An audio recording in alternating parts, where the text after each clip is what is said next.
Iran जंग में जो बड़े हथियार इस्तेमाल कर रहा है, जिसमें BVRM भी है, यानी बियॉन्ड विजुअल रेंज मिसाइल, फिर बैनुल बर्र आज़मी मिसाइलों की भी बातें हो रही हैं, हाइपरसोनिक मिसाइलों की बातें हो रही हैं। किस किस्म का ये हथियार इस्तेमाल कर रहा है और इजराइल को नुकसान कितना पहुंचा?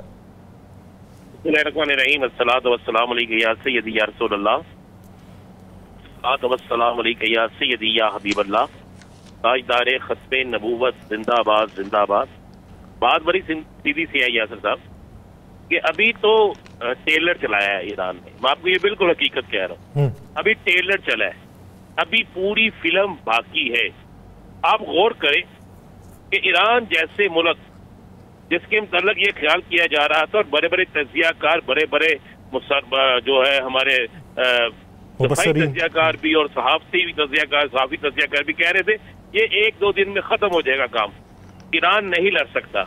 ईरान के क्या किसी मुल्क, दुनिया का कोई मुल्क है जिसके आर्मी चीफ समेत 3 नहीं 4 आर्मी चीफ मार दिए जाए, जिस मुल्क के इंटेलिजेंस हेड मार दिए जाए, जिस मुल्क के साइंसदान मार दिए जाए, जिस मुल्क के वज़रा मार दिए जाए, जिस मुल्क की अहम तरीन तस्लीमात पे हमले कर दिए जाए, लेकिन उसके बावजूद वहाँ के लोग दस से मस ना हो, एक भी शहर खाली ना हो, एक भी गांव खाली ना हो, एक भी देहात खाली ना हो, गली कुचों मोहल्लों में लोग उसी तरह निकलें और निकलने के बाद नारा तकबीर लगाएं और फिर जीते। देखें ईरान के पास वो सब कुछ मौजूद था। ईरान वहां पर इतने अरसे से गोलियां टॉफियां तो नहीं बना रहा था, ईरान को पता था, ईरान लड़ रहा था, ईरान को पता था कि मैंने लड़ना किससे है, ईरान को पता था कि ईरान के खिलाफ कौन जाएगा, ईरान को पता था कि ईरान के खिलाफ कहाँ पे क्या जद्दोजहद हो रही है। क्या ईरान को पहले दिन से नहीं पता था कि ईरान के अंदर रजीम चेंज करने वाले अमेरिका में बैठे हुए हैं? क्या ईरान को नहीं पता था कि ईरान के खिलाफ बाकायदा एक प्री प्लान जो है वो इसराइल कोशिश कर रहा है? क्या ईरान ने इराक का जो हाल हुआ वो नहीं देखा? तो ईरान के पास सब कुछ था और बहुत कुछ ईरान को ईरान के दोस्तों ने भी दिया। देखिए अभी टेलर चला है, आपने कहा कि वो 5 साल तक, मैं कह रहा हूँ 20 साल तक। आपको मैं एक खबर दे दूं, ये कल तो हमारा प्रोग्राम नहीं, पीर के रोज जब हम प्रोग्राम करने आएंगे, अगर जिंदगी रही तो इंशाल्लाह आप देखेंगे कि आप कहेंगे कि इसराइल जो है वो तो खत्म हो गया। इसराइल के बहुत से इलाके इतनी बुरी तबाही में होंगे कि आप सोच नहीं सकते, आप तसव्वुर नहीं कर सकते। अब आप ये खुशखबरी दे रहे होंगे, आप ये बात कह रहे होंगे, साकिब भाई ये बात कह रहे होंगे कि अमेरिका भी जो है वो भाग गया। अब जितना मर्जी को कह ले कि अमेरिका इस जंग में नहीं है, इजाजुल हक साहब ने दोस्त कहा है अमेरिका इस जंग में था, इस जंग में है, इस जंग में रहेगा। वो जाहिर सामने क्यों नहीं आ रहा? उसे पता चल गया है कि जिसको उसने सबसे बड़ा बदमाश बना के सामने लाया था वो बदमाश तो खत्म हो गया। उस बदमाश की मुझे बताए फजाई हदूद के अंदर, हदूद पे किसका कब्जा है? इसराइल की फजाई हदूद पे ईरान का कब्जा है, इसराइल की दिफाई हदूद पे ईरान का कब्जा है, इसराइल के ऊपर भी ईरान का कब्जा है। इस वक्त इसराइल के अंदर ये आलम है कि इसराइल के लोग चीख रहे हैं, चिल्ला रहे हैं, लेकिन इसके बावजूद मैं कहता हूँ आज जो लोग कह रहे हैं ना जी इसराइल इक़वाम मुत्तहिदा हो या इस्लामी कौंसिल हो, पहले उन्हें सब्र लेना चाहिए। उन्हें जिस वक्त गजा इसराइल की मुकम्मल सूरत हाल हो जाएगी, जिस वक्त गजा जितने वहां पर लोग मारे जाएंगे, जिस वक्त गजा जितने वहां पर तबाह होंगे, जिस वक्त गजा जितने वहां पर अस्पताल तबाह होंगे, उसके बाद इनको सोचना चाहिए, उसके बाद तो तस्वीर की तरफ आना चाहिए, उसके बाद इन्हें कोई बैठक बैठानी चाहिए। क्या इसराइल ने सलामती कौंसिल की मानी?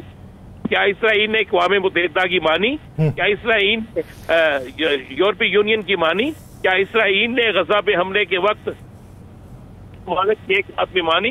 तो फिर इतनी जल्दी क्या है यार? अभी तो मैक्सिमम क्या दिन हुए, आज 8वां दिन है, अभी तो चलने कोई बात नहीं। अभी तो इसराइल के इस दिफा तो तकरीबन नाकाम हो चुका, खत्म हो चुका हर चीज। अभी तो एक ऐसा हथियार मौजूद है या सर एक ऐसा हथियार मौजूद है जो कई एटम बमों से भरा है। एक एटम बम नहीं, कई एटम बम भी हो तो उससे बड़ा हथियार जो है वो ईरान के पास मौजूद है, और वो बहरी रास्तों का बंद करना।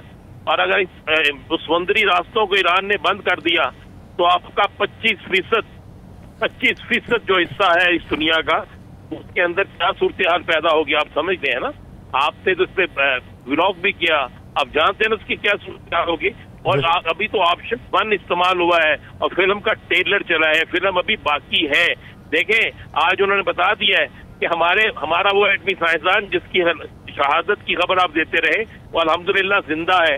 वो शख्स जो सुप्रीम कमांडर का चीफ सिक्योरिटी ऑफिसर था, उनका मशीर था, अल्हम्दुलिल्लाह वो भी जिंदा है। अभी ईरान ने अपने पत्ते आहिस्ता आहिस्ता शो करने हैं।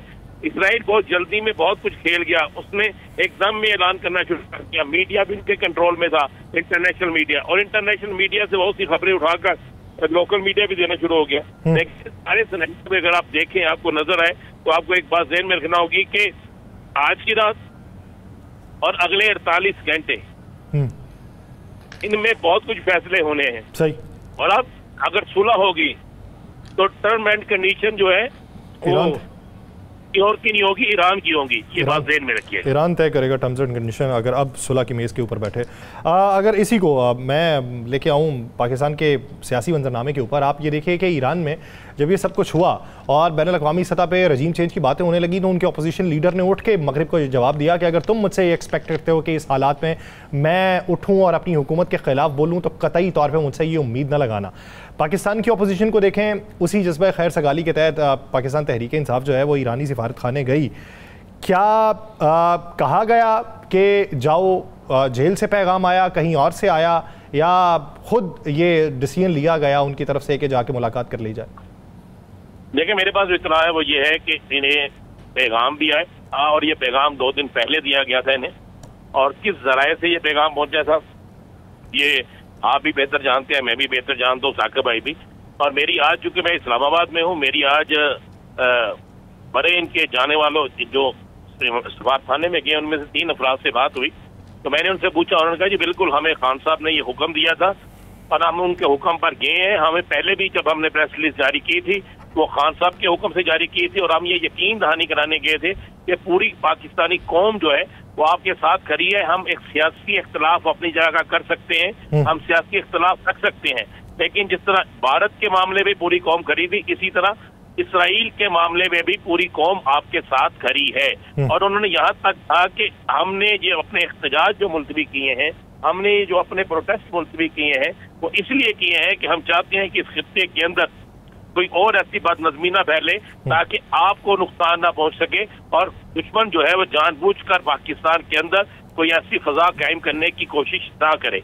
और ये उन्होंने ये भी बिल्कुल वाज़ेह कहा कि हमारी ये पॉलिसी है कि जब तक ये खित्ते में अमन नहीं आएगा, हम सियासी तौर पर जहां पर जो मर्जी करते रहे, लेकिन जो पाकिस्तान का डिसीजन होगा, ये मैं लफ्ज़ साहब को कह रहा हूँ, जो पाकिस्तान का ईरान के हक में डिसीजन होगा, हक में, हम उसके साथ खड़े हैं। उनका हम बिल्कुल वाज़ेह है कि इसराइल के साथ हम बिल्कुल मुखालफत इसराइल की करेंगे, और जो इसराइल के साथ खड़ा होगा हम उसकी भी मुखालफत करेंगे, और जो ईरान के साथ खड़ा होगा, चाहे वो हुकूमत में हो, चाहे अपोजिशन में हो, किसी जगह भी हो, हम उसका साथ देंगे और सबसे आगे होंगे। अभी आपने इसी में एक बात की, रजीम चेंज की। देखें, वो ईरान था, ईरान के लोग खड़े हैं। काश यही बात पाकिस्तान में भी होती, काश यही बात पाकिस्तान के अंदर भी की जाती, काश यही चीज पाकिस्तान के अंदर जो आज हो रही है, जिसमें से अपोजिशन और हुकूमत किसी 2 मामलात में एक पेज पे आ गए हैं, काश ये बात बहुत पहले भी हुई होती, और काश इस पाकिस्तान के अंदर भी रजीम चेंज का जो एक शोर है, इस पर अपोजिशन की तरफ से एक जवाब आता कि ये नहीं है या ये गलत है, या अगर कोई करने की कोशिश कर रहा है तो उसको एक शटअप कॉल दी जाती। तो आज हम भी अल्हम्दुलिल्लाह रब्बिल आलमीन, आज वाकई हम एक बहुत बड़ी कौम है, और फिर इससे भी बड़ी कौम बन जाते। हमें बहुत सी मुख्ताजियों से बच भी जाते हैं, और बहुत से लोग जो हम पे ये कह रहे हैं कि आप फला आपसे ज्यादा ताकतवर है, आपको फलाह के दर पे जाना चाहिए, आपको फलाह के पास जाना चाहिए, हमें इन चीजों से भी छुटकारा मिल जाना था। देखिए, पाकिस्तान के अंदर सियासी बड़ी तब्दीली तो ये शुरू हो गई है कि ईरान के मामले पर हुकूमत और अपोजिशन एक पेज पे आ गई, और ऑलरेडी हुकूमत और अपोजिशन जब एक पेज पे है, कल स्पीकर साहब ने बड़ा खुल के बयान दिया, तो इसका मतलब है कि पाकिस्तान के अंदर से कोई होने वाली जो शरारत का जिसका खदशा था वो तो हो गया खत्म। अब बिल्कुल क्लियर एक बात तो स्मूथ हो गई। अब दूसरी बात जो है सियासी इख्तलाफात की, सियासी मामलात की, अदालती मामलात की, कि सीटें किसको मिलती हैं, किसको नहीं मिलती, किसके पास है, किसके पास नहीं। देखिए, बात यह है कि सीटें किसको मिलनी है, किसको नहीं मिलनी, अब ये सारी चीजें बिल्कुल माजरत से बेमानी हो गई हैं। इसलिए बेमानी हो गई है कि 27वीं तरमीम आनी है आपकी बजट के फौरी बाद, 101% आनी है। तो उसके लिए सारी कुछ सब पता है। आजकल तो यहाँ तक हो रहा है, मैं माजरत से ये कह रहा हूँ, माजरत से ये कह रहा हूँ, फिर मैं माजरत से कह रहा हूँ, मेरे पास ये कन्फर्म खबर है, आप कहेंगे तो मैं प्रोग्राम में नाम भी ले दूंगा। अब तो ये तय हो रहा है कि भाई महसूस निश्चित से फलां कह रहा है, फलां एक बड़ी बात कह रही है कि हमें मिल रही है, और वहां पर मुख्तलिफ लोगों के इंटरव्यू हो रहे हैं कि आप जो है 7वें नंबर पे थी, आपको रख लिया जाएगा, 5वें नंबर पे हैं, आपको रख लिया जाएगा, आप पार्टी के लिए इतना फंड दें, आपको रख लिया जाएगा। जब अदालती फैसलों से पहले ही कुछ और फैसले सामने आने शुरू हो जाए तो फिर आप जहन में रखिएगा, वो इत्तेहाद जो एक हम बनाना चाह रहे हैं, पूरी कौम चाहती है कि यहाँ पर एक इत्तेहाद बने, अपोजिशन और हुकूमत बिल्कुल आपस में सियासी इख्तलाफ रखे, लेकिन कौमी मामला पर एक इत्तेहाद बने। तो मुझे ऐसी खबरें सुनकर, ऐसे मामला देखकर ना वो इत्तेहाद भी खत्म होता नजर आता है और पाकिस्तान के अंदर सियासी हालात भी जो है। अच्छा राणा साहब, आप सियासी हालात की, आपने नशिस्तों की भी बात कर ली, फिर इसी लगी बातों में चीफ इलेक्शन कमिश्नर के हवाले से भी जो खबरें गर्दिश कर रही हैं, उसमें क्या कोई नाम फाइनल है? क्या डेडलॉक के खात्मे की उम्मीद है? एक नाम, एक चीज मैं आपको बता दूं जी, ये साकिब शेख साहब मुझसे ज्यादा बेहतर जानते होंगे। ये एक सहाफियों को दावत दी गई थी हमारे साबिक चीफ जस्टिस साहब की तरफ से, और उसके बाद कुछ उनकी मुलाकातें भी हुई थी, और कुछ हल्कों में कहा जा रहा था कि उन्हें 2 जगहों पे लाया जा सकता है, एक इलेक्शन कमीशन में, और एक कहा जा रहा था कि नैब में तब्दीली की जा सकती है और उन्हें नैब में बनाया जा सकता है।